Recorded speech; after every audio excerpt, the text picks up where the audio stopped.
Hi, welcome to the small shed. This Saturday I'm making a template holder for my wife's quilting stuff. See you in a minute.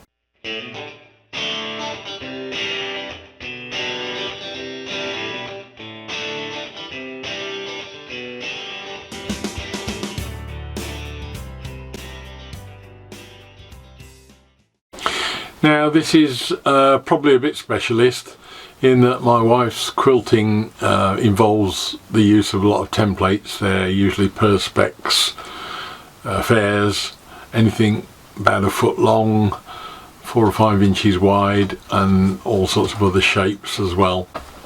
When she was at a craft fair the other day, she picked up a wooden template holder as a gift for one of her friends for Christmas, I think.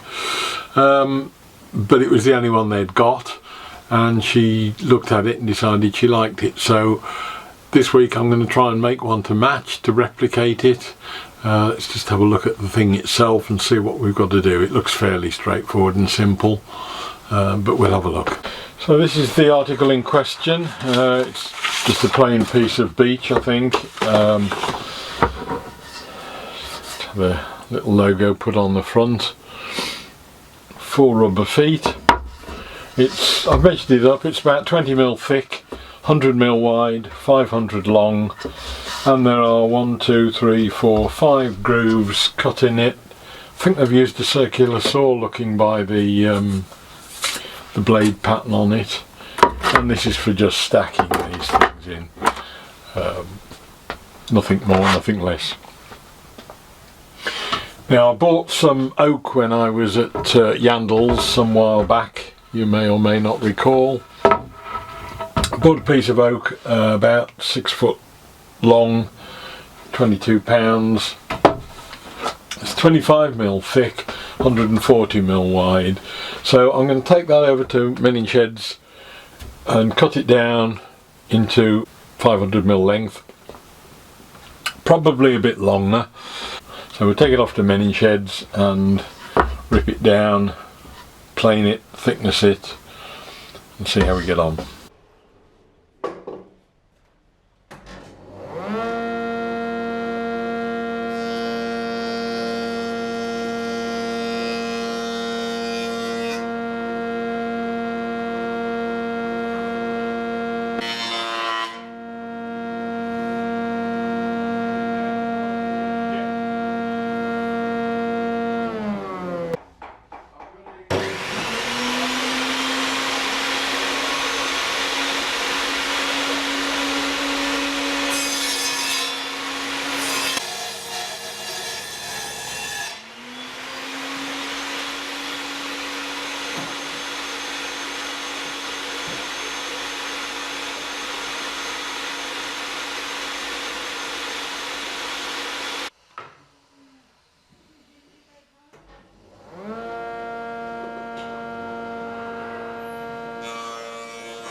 Right, so here we are. Rather than dig the planer thicknesser out and mess around, I've taken it to the shed to done the main cutting.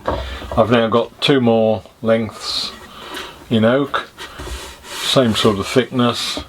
That's been reduced down from the 25mm of the original, taking it down by about 5mm. That will now need the top edge beveling again with a router. I'll get the table out in a minute and put a bevel on the ends first, so that if there's any tear out, it'll just affect the side parts, which will then be beveled and rounded off anyway.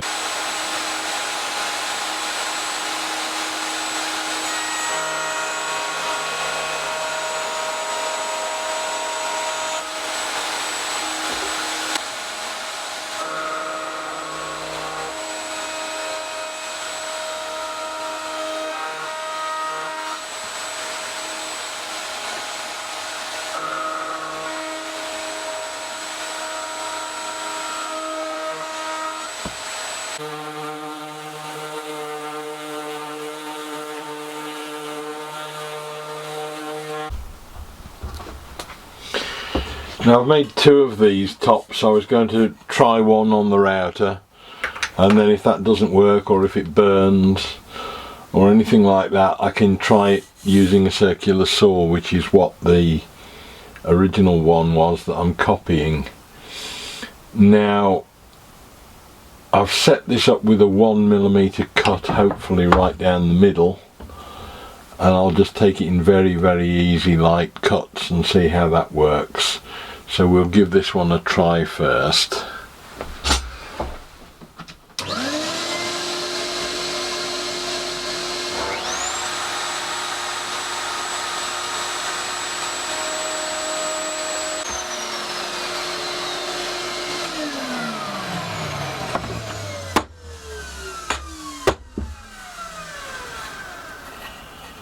That seems to be pretty good.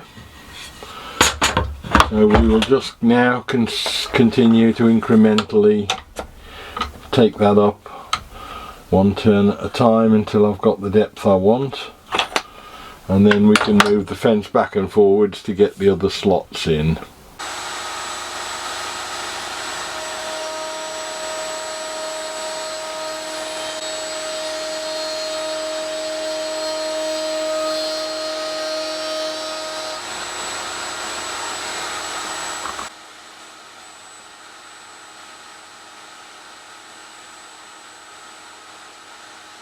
Now that's come out far better than I'd hoped. There's a little bit of sharpness on those edges that I'll just need to knock off with a bit of sandpaper, but the router has obviously done the job much better than I had hoped. I'm going to finish it with cellulose sanding sealer and probably just a very light polish, beeswax or something from that.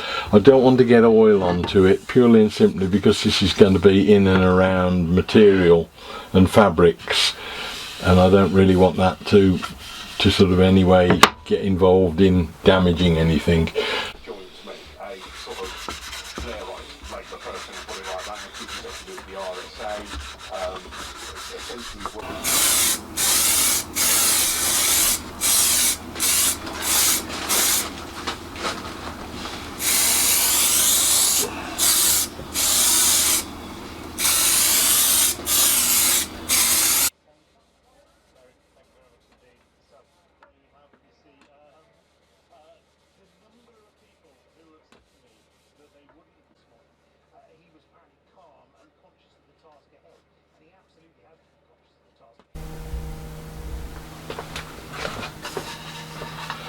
So there we are, that's it, finished with the microcrystalline wax, nice and smooth, ready to pack up.